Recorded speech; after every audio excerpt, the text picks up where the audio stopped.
Bon, un petit topo sur le fonctionnement de la télévision de la chambre, avec l'utilisation de cette télécommande sur laquelle j'ai rassemblé les fonctions les plus fréquentes.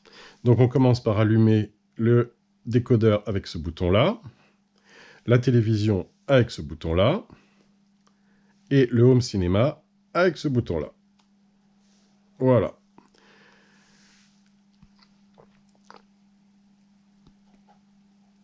Alors, à tout moment, on peut revenir au guide, c'est-à-dire la barre qui est en haut, là, en appuyant sur le bouton « Guide ».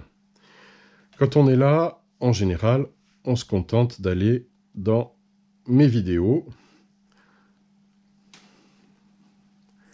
Alors, c'est un petit peu lent, toujours, parce que ça dépend de la connexion Internet. Et dès que les icônes sont affichées,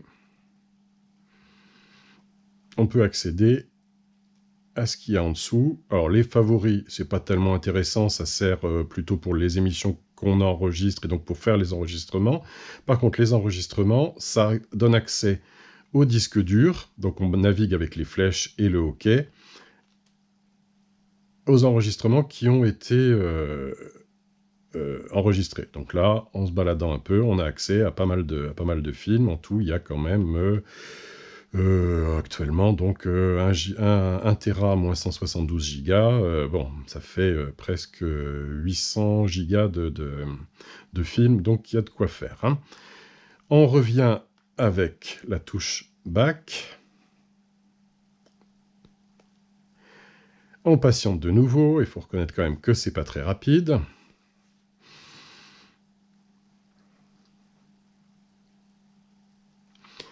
On peut aller à ce moment-là sur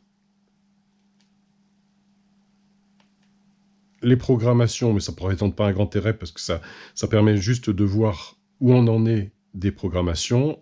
Et là, c'est les téléchargements. Donc c'est tout ce qu'on a téléchargé. Alors le problème avec le téléchargement, c'est que ça s'efface automatiquement au bout d'un certain temps. Donc moi je m'en sers assez peu, je préfère autant que possible faire des enregistrements. Voilà, on peut aussi regarder la télé en direct. Donc à ce moment-là, c'est assez simple. On navigue vers la droite avec ce bouton-là. Si ça veut bien. Hop.